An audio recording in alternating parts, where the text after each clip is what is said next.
What if your office was a vineyard, a castle, or a yacht? Hello, and a warm welcome to Living the Dream French Riviera, the podcast that explores women's professional journeys while relocating to the south of France. I'm your host, Cécile Liconette.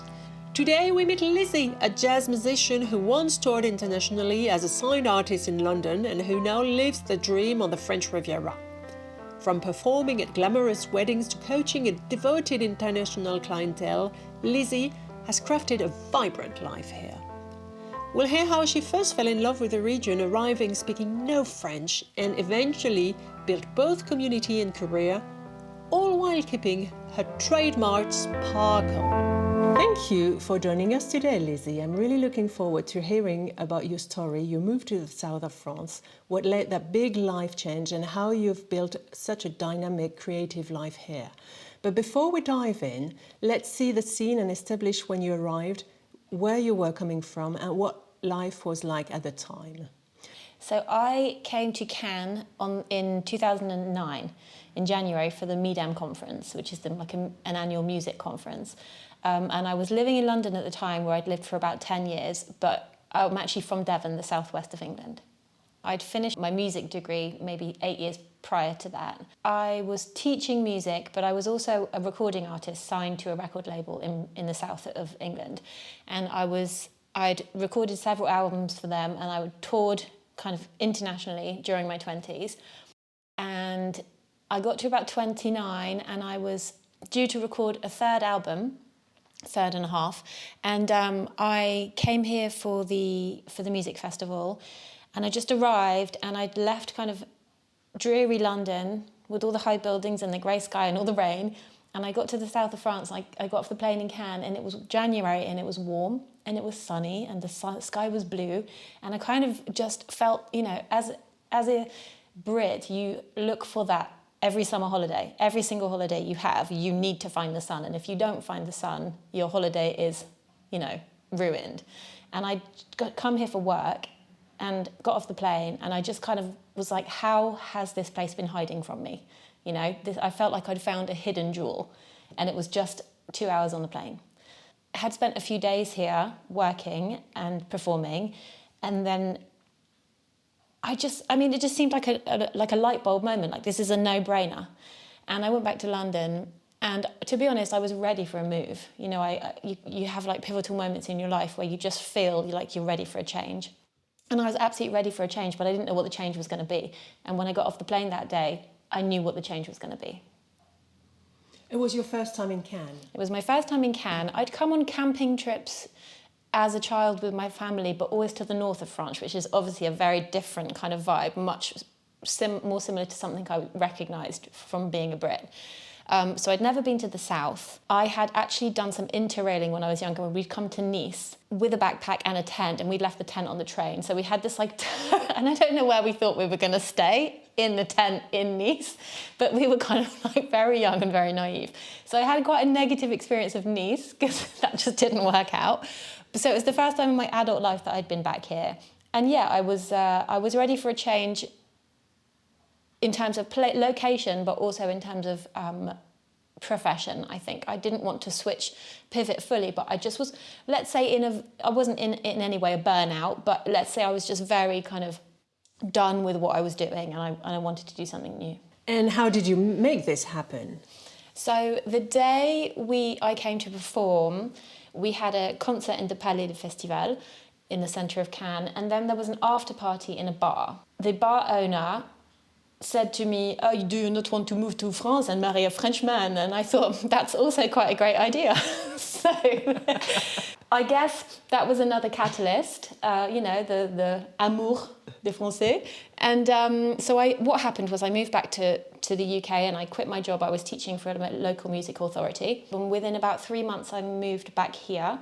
In that time, built a relationship with the Frenchman who proposed to get married that day. So I moved in with him, and we eventually got married and had a child. In that period, I was a little bit cocooned, I guess, because he had a very established life. So that was the easy part of the move for me. I didn't have to look for somewhere to exist to start with. That was already in place. And then I had a few months grace period where I could start to build a life here. And did you speak French at the time? Absolutely not. I had done a GCSE French, and not done too badly actually, but I really didn't remember anything by the time I was 29. So I really had some super basic, like, can I buy, and hello and goodbye, and that kind of thing, and my name is. But the French I remembered was from when I was 13 years old. So it was like, I have a cat and I'm 13 and I live in Devon, and that kind of thing. So it wasn't very useful. How did you think your life would be at the time? I'm quite impulsive, but not impulsive in the sense that I do kind of crazy things. I'm just very up for taking, not risks, but opportunities. So I knew that, nothing was forever. It didn't have to be forever. I could come here, I could do 3 months, 6 months, a year. And if it didn't work out, I could just go back and pick up where I left off, or create something new, because I was ready for a change anyway. When I came here, I honestly kind of holidayed for a few months. I didn't worry too much, and I guess that's why I was lucky, because I had a kind of safe place to live. When I got here, I realised that there were many opportunities. Had I not have had that meeting, I probably could have gone online. There were other websites at the time, and chat groups and discussion groups that I could probably have found somewhere to exist for a while. But I realised that there was a very strong English community, or Anglophone community, foreigners who had relocated here. When I realised that existed, it was much easier for me to kind of launch into cultivating a profession. Because I didn't speak French, my social life was very limited, although my partner had a bar. So in theory, it was very busy, and I was there a lot. I went out, I met people, but I couldn't converse and I couldn't be myself. And I realised that it was so limiting, and it's very frustrating, because in terms of language, you take one step and then people kind of give you more in terms of trying to converse with you, but you can't respond, and it feels quite limiting. But I had a little notebook that I carried around with me, and every time I came across a word that was fascinating, I would write it down, or a phrase that I needed to go to the shop or something. And I found the book not that long ago, and it had words like libellule, which is dragonfly. I just love how that sounds, libellule, not very useful, but super lovely as a songwriter as well. I just loved I loved the way that the sound and the feeling of making French felt in my mouth. Although I have to say, for a long time I had a sore throat because of the sound. So I did actually have to kind of take my time with this kind of sound. I felt like I was learning again and using my brain in a way that I hadn't done for a really long time as an adult. It was just a big leap of faith, and it was just one foot in front of the other, slowly. Luckily, I had met a girl my age in the bar, an English-speaking girl, and we connected instantly because she recognised in me something that she had been through as well, which was this kind of solitude, even though you're surrounded by people. She was fluent French-speaking. Her name was Kerry, and she's also a wonderful entrepreneur on the French Riviera now. She allowed me to kind of pierce into a community that maybe I would have been hesitant to do myself. How did you start teaching music? So obviously I realised that a 3-month holiday was already pretty good going. At the time, there probably still are, but at the time there were many online community chats and that kind of thing, discussion groups and places that people were posting. And there was a lady who was on the Côte d'Azur until very recently, Antonia Beauvoisin-Brown, who had an English-speaking school. So she was teaching on Wednesdays and Saturdays French children to learn to speak English. And it was mostly through play and song and that kind of thing. So I went to her and she gave me a job on Wednesdays and Saturdays, so kind of part-time job. And so I found myself teaching these groups of children. They could be aged kind of from, I think, 4, 5, to, let's say, 12. I didn't speak French and they didn't speak English. And I was teaching them English. So I had lots of flashcards and we would sing and that kind of thing. So it was a really nice pedagogic way of learning, except I couldn't understand anything they were asking me. So it was this I remember really clearly this little boy, he was misbehaving, which didn't happen very often. And I said to him, what I thought I said was don't touch. But I think I said, touch not. And he burst into laughter in front of me. And I felt so humiliated, like this little 5-year-old French boy pointing his finger at me and laughing.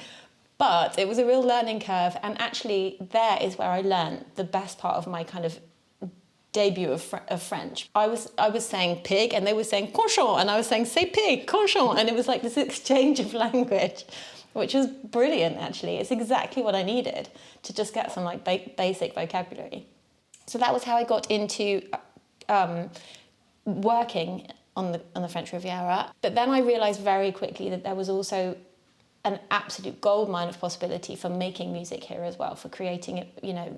It's a very special place. I don't know many places that exist like it in terms of the wealth and events that happen here. I always describe Cannes, which is where I was living, as like an old lady who kind of is very elegant and beautifully like endowed with jewels and hairdos and stuff in the summer, and in the winter she kind of like gets into a shawl and like gets down to being an old lady. And that's kind of how it felt. The summer was moved so much. It was so vibrant in Cannes with the film festival and the advertising festival and the music festivals and that kind of thing. I realised that there was a huge possibility for being an artist here too. So I decided to create a group called the Sundown Sisters, and we were 3 singers, one of which was me, the girl Kerry who I'd met, who wasn't a singer at the time but enjoyed music, and another girl, American girl, with a double bass player. And we did kind of vintage pin-up style vocal harmony arrangements of pop songs. And this just absolutely took off on the, for the events. People loved it. It's something that people didn't see. In the UK, there was the Papini sisters, and they still exist. And that's, I guess, what it was kind of inspired by, and the Andrew sisters. But here, nobody seemed to be doing it. So we got lots and lots of gigs doing that. We started playing on boats, in hotels, for weddings, châteaux in Provence. I realised that there was no lack of interest in event entertainment. So we did that for several years, and then I decided that something else needed to happen. Because I'd always done making music and music and education, that's the 2 parallels that I've always been involved in. I decided that was kind of missing as well, and I had a few private pupils here and there. I decided to try and start a choir. So I advertised a little bit. I had a friend who had mentioned that she had been in a choir but wasn't enjoying the repertoire. So I put a little advert out and did my first rehearsal in this teaching space that I was working with the children. And I think we had maybe, I can't remember, between 8 or 12 people. You were actually there, Cecile, so you probably remember better than me. Maybe more than 12 people. You think? Yeah. I remember we were sat in a little semicircle. Yeah. And I taught a song, and I realised that people really enjoyed it. It was something, again, new, a new proposition. So that was like the birth of the Big Blaze Chorus, which is the Anglophone adult choir that I still run today, which has now become kind of 40 people strong. People were really engaged, everybody really committed to the experience. Like I said, that the Anglophone community was strong and vibrant, and that people wanted to be involved. The events are more international, but are they attracted to somebody who's a native English speaker? Is it something that helps? Definitely. I mean, I think for the events, it's true that most planners, there are wedding planners, there's kind of two hats to it. There's the weddings and then there's the events, like the corporate events and that kind of thing. The wedding planners are mostly based here, but they're dealing with English-speaking clients most of the time. The clients are very comfortable to communicate with somebody in their own language, because already having a location wedding is a big leap of faith.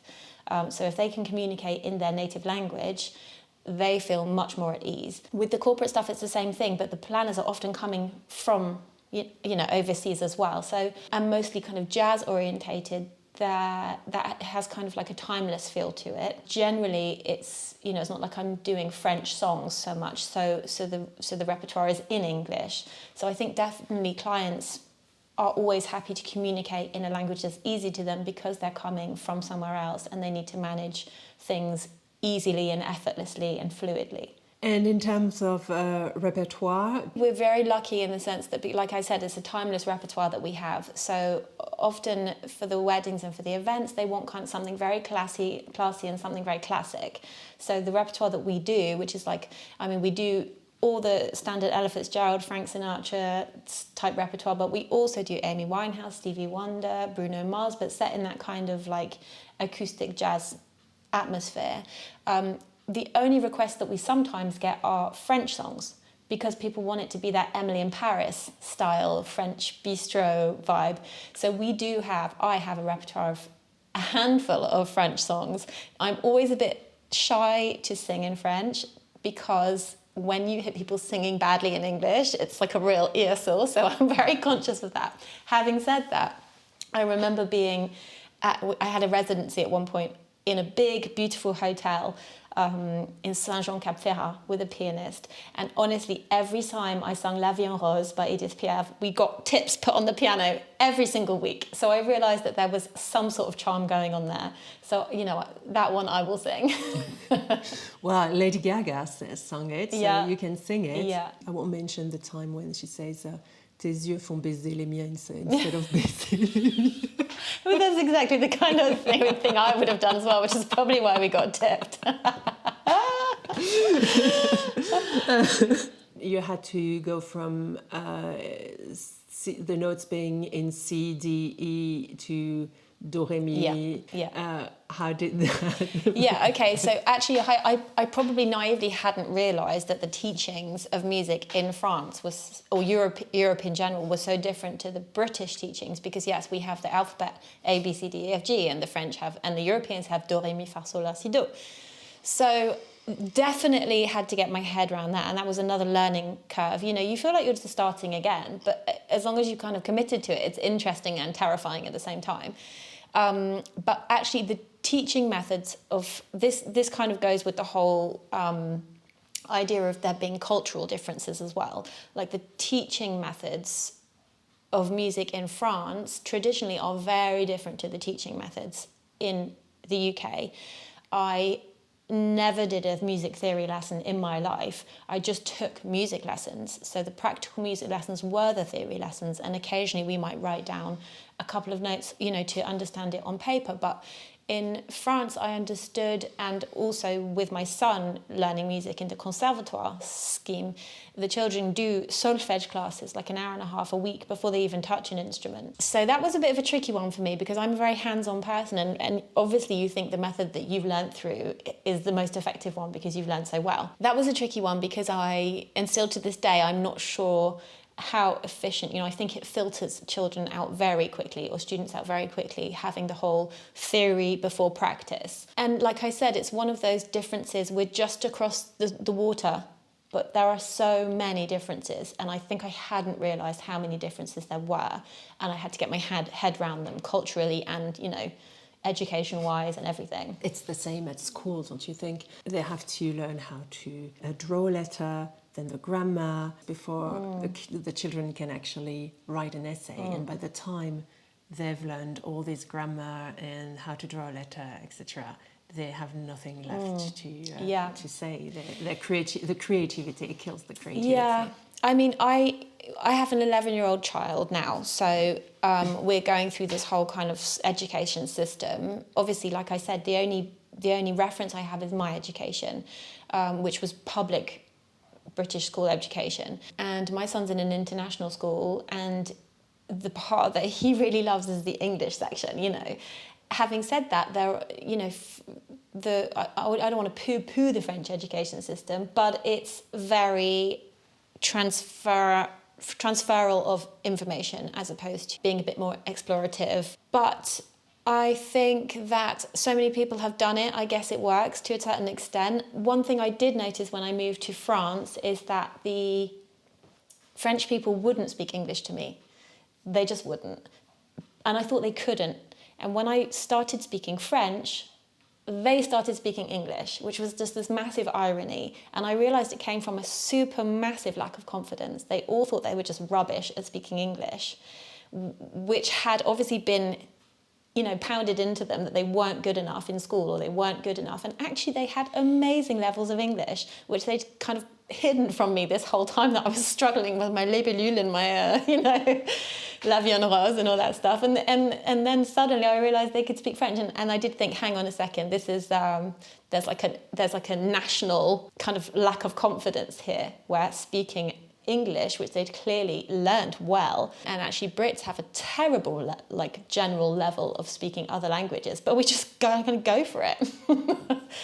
So that was a difference, yeah. So we've spoken about your teaching, you were singing with a group, your events, the corporate events, the choir, the weddings. How do you manage to juggle all this? I think I've never not done it, to be honest. I think that's the answer. I've always juggled everything. I've never had a proper job.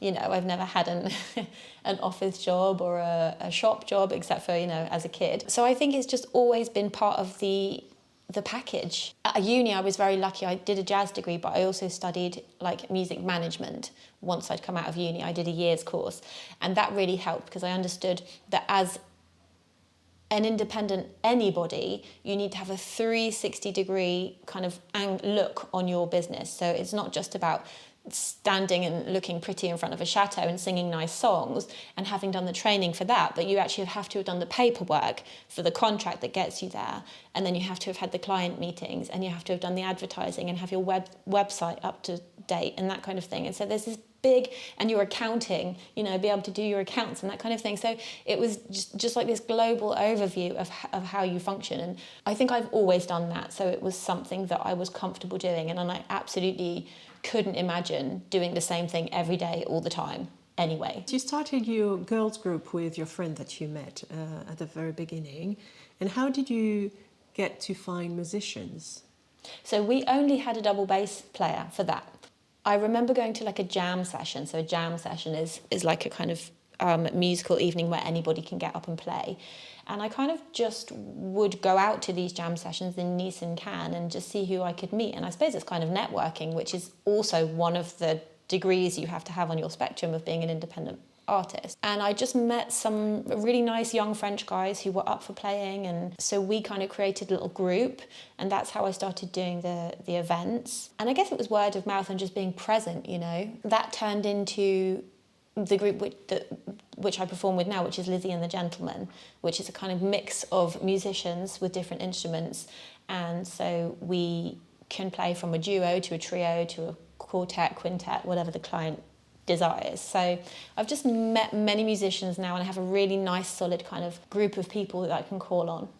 So playing with these French musicians, at the beginning, you probably had a different way of communicating. How did it play out? So luckily, the only difference in the communication was the language. The spoken language, the music language was exactly the same. So that's the beauty of music and of jazz in particular, because it is a language and because it's shared by anyone who plays that music. So I just, you know, I would count 1, 2, 3, and they would start. They understood what 1, 2, 3 meant instead of 1, 2, 3, you know, to start the music. And actually, you don't talk during music. You might make gestures or something. You know, if I was going back to the top of the tune, I would do this and they would understand. Honestly, that wasn't too much of a challenge, and it was quite nice for us, again, to exchange in a very comfortable way. I think there are two types of people when you're a foreigner in a new country. There are the type of people that when you say something very simple in a way that you think should be recognised, they do, you know.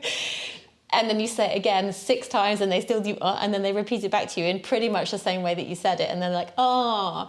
Or there's the people that look at you so willingly, like, go on, you can do it, you can do it, you can do it. And even if you make no sense, they're really desperately trying to understand you. And I surrounded myself by these people, you know, because they were the people that were going to allow me to grow. So what was the biggest challenge then? So the biggest challenge was actually not professionally, it was culturally. The biggest challenge for me was understanding how French people interact. Like I said, I'd been here on family holidays as a child, but as an adult, I've never lived anywhere else in France, so I don't know if it's specific to the Côte d'Azur. Maybe you can tell me that. I understood that interactions, just daily interactions, were different. For example, when you walk into a British shop, you don't say necessarily hello, but if you ask for help, the person will help you very willingly. You know, the client is always right. That's kind of saying in the UK. So in France, I realised that if you walk into a shop, you're obliged to make eye contact with the person who runs the shop and say bonjour, and that's the exchange. However, they might not necessarily then ask you if you need help, and the interaction wouldn't necessarily be client is always right, you know. It was often like, I remember going to the train station and queuing up, and going to the little counter and queued up for like 10 minutes and asked the guy behind the counter, you know, what time is the train, in my broken French. And he was like, he said in French, just look at the information. And I was like, but I came here because I wanted you to tell me, you know, and that was the end of it. And to be honest, I felt really offended by people using their car horns. In England at the time, nobody used their car horn, you know, unless it was like dangerous or you'd done something really stupid. And in the south of France, people use their car horn just to communicate, like openly, you know, just to say like go or stop, or like just it's like a part of their voice, you know. And I was super offended by it for a really long time, until I understood it was just a way of being. You know, it was just like going into the shop. It's just a way that people function here that I hadn't clocked because I was a foreigner. Those things made me feel very foreign, but I was really happy to learn them and understand them. Looking back, every journey comes with insights. Let's explore what stands for you. What's the most valuable lesson this relocation has taught you? I guess this is so cheesy, but one of the biggest lessons I've learned is that I actually really need a blue sky. You know, like I think seasonal affective disorder is a real thing. And I don't think I had it, but I do know friends who I think do. For me, that just doesn't have a price. What else has it taught me? It's taught me that home is really where your heart is. You know, I've been here now for almost 16 years, and I honestly haven't once considered moving back to the UK. Although I go there and I feel very nostalgic when I'm there, you know, for the people, for the culture that's so easy to me, for the exchanges that are so easy. When I get back here, I always think this is where I should be. So I think it's just that. I think it's having the courage to just jump ship and believe that something better can be waiting for you.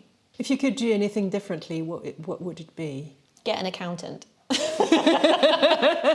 Is this something you're struggling with? No, I was very lucky again to have surrounded myself by people who recognised what I was going through and the relocation kind of challenges. So setting up a business, you know, becoming an independent here, contracts, that kind of thing, accounting, it's just taken a while to understand, but it would have anywhere. I guess you just, when you stay in the same place, it just happens very naturally. But now, having been here for 16 years, it's happening reasonably naturally. But yeah, I probably maybe would have taken like a paperwork French course or something, or just become friendly with somebody who could do that really well. Maybe because I'm not sure, maybe it's a line of business, because I'm not sure it exists, like having a paperwork French course, does it? No, probably not. But that's another thing. I've realised that there are people who can support you. You know, there's a lady in the Côte d'Azur who specialises in British people work administration.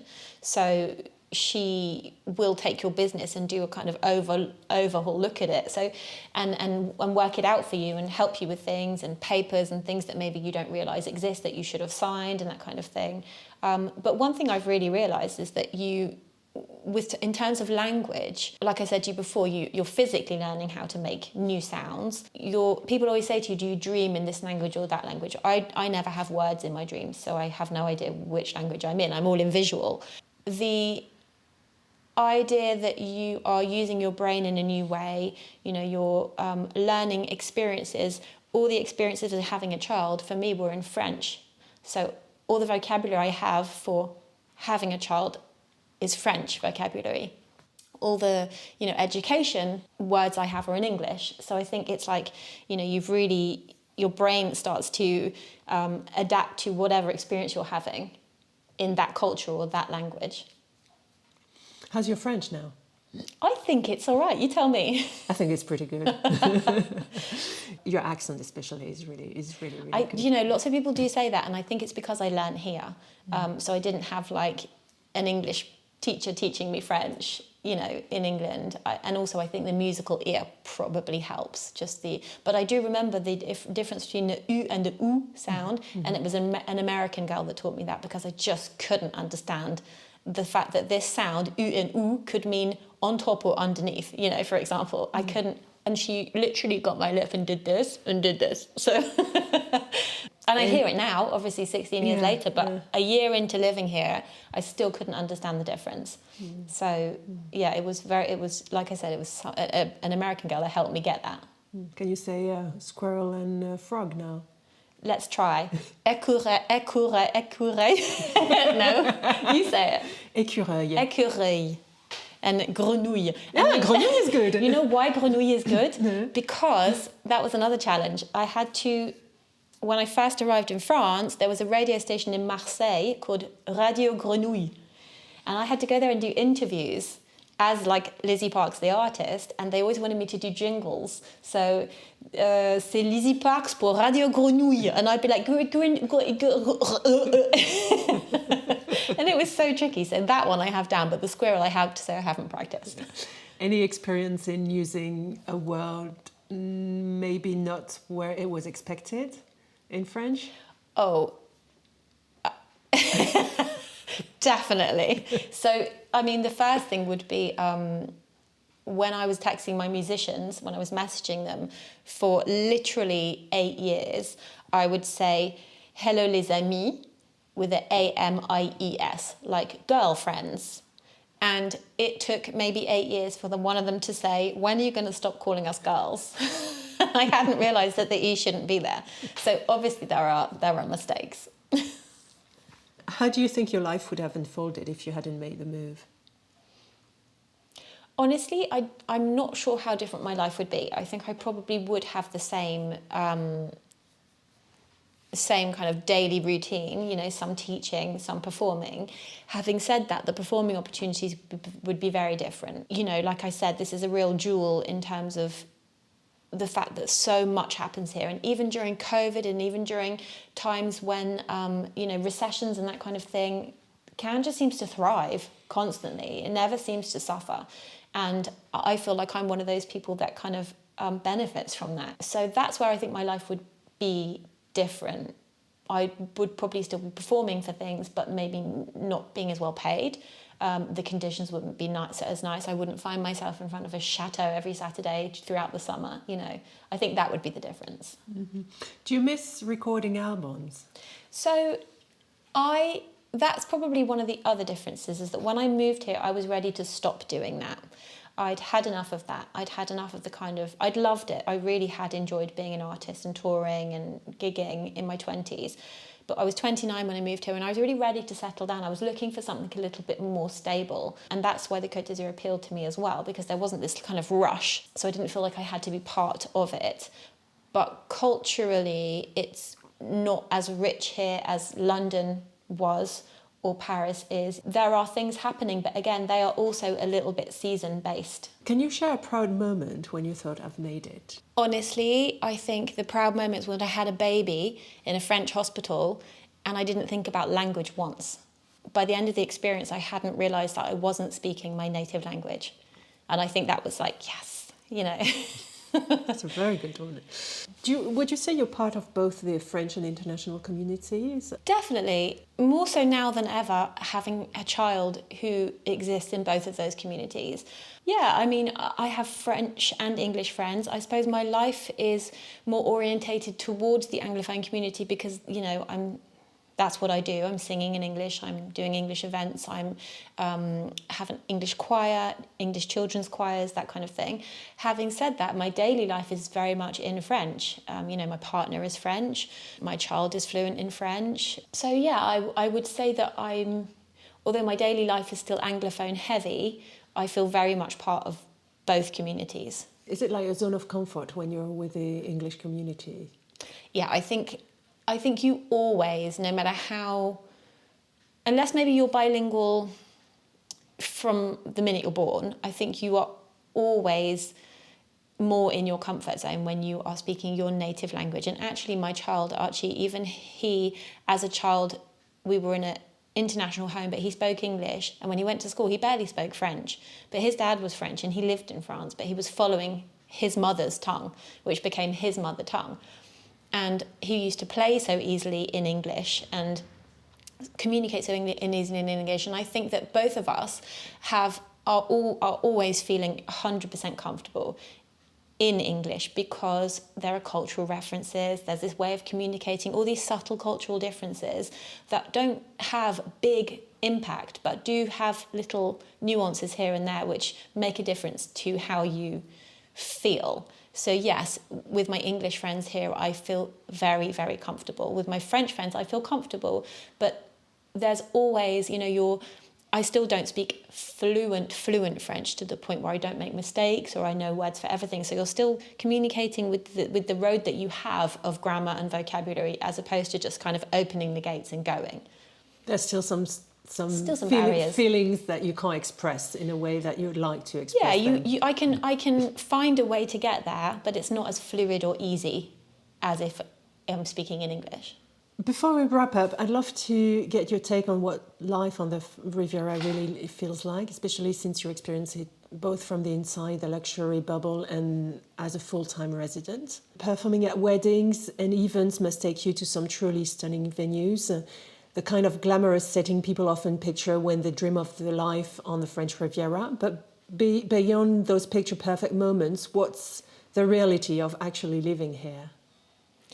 Honestly, for me, the reality are those picture-perfect moments, because I find myself in those picture-perfect places relatively often. I do believe that, this is like the French Riviera dream that I'm living every day. I really do feel like that, I feel the way the places look that I am, and that goes from the surroundings of my home to standing in front of a chateau. I feel very privileged and very lucky to be able to be here.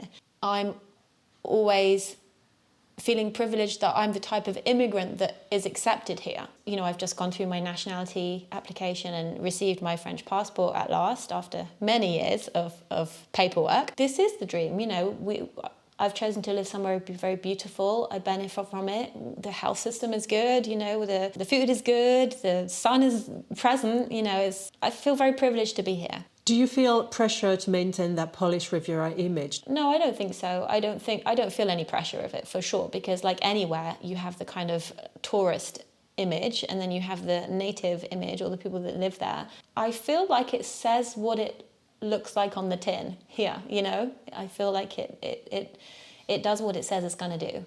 So for me, it was the other way around. It was actually that when I was in the UK, I never lived in an apartment, in a flat, except for when I was a student. So I always imagined having, my first purchase would be like a 2-up, 2-down terraced house with a little garden. That doesn't exist in the south of France. So when I moved here, when I made my first home purchase, it was an apartment. And an apartment felt for me like I was compromising somehow on something. So it was actually a reverse thing. I was expecting to have a home that was a house with a garden, and I moved into an apartment because that's what I could afford. Obviously, it was more expensive here. And actually, to have that home, which I now have, I had to work really hard to get there because it wasn't that kind of like first buy property that you would get in the UK. There was an expectation in a different way. But I also feel like here on the French Riviera, there are different types of living, and it can appeal to you in a different way. You just have to have the budget for it. What's the most iconic place in the region, in your opinion? So I guess the iconic places are Saint-Tropez and Monaco. That's kind of when people talk about the Côte d'Azur, that's what they're talking about, I suppose. But for me, these are not the places that I love to be, or, they're fabulous places and they're touristy places. But for me, it's all the bits in between. I love the Château de la Napoule, which is in Mandelieu, which is a chateau just on a kind of set on the seafront. It's just the most incredible place. I sing there fairly regularly. It has so much history. It's just stunning, when you're there and you can walk past it on a Sunday afternoon and just be like, wow, it's stunning. It's picture postcard perfect. Provence as well, there are some beautiful chateaux in Provence. There's a chateau that I love called Château du Taureau, which is in Sarriens, which is absolutely stunning. I mean, it's proper Bridgerton chateau. I love the little bay of Théoul, which is another beautiful picturesque bay. You can see that you're kind of in like a cuvette, you're in a little, how do you even say that in English? A bay. And this is the other thing that happens now. I have this kind of like slightly bastardized version of any language, which I just can't think of one word in one language. So that happens. Yeah, the little places are the places that I just think are amazing, stunning places that are on the map, are on the tourist, line, but it's not the Saint-Tropez or the Monaco, it's the things in between. You must, how many castles do you think you've seen? Many. But actually, I would say that probably there are maybe 10 to 15 that rotate, that have this kind of like rotation of weddings and events and that kind of thing. But I mean, it's stunning. It looks like it does on the postcard, it really does. Would you say that the place that lifts your spirits is the Château de la Napoule? I just think it's delightful. It's just beautiful. The chateau itself is actually not that wonderful. It's quite dark and a bit creepy, but the placement, where it is on the seafront is just stunning. How do you see the future of the music scene or cultural life here on the Riviera? The future of the music scene, there are things happening. Like I said earlier, there are things happening, but it's also quite seasonal. As, Madame Cannes is, she gets very busy and bright in the summer and quite sleepy in the winter. And the music scene is represented in that as well.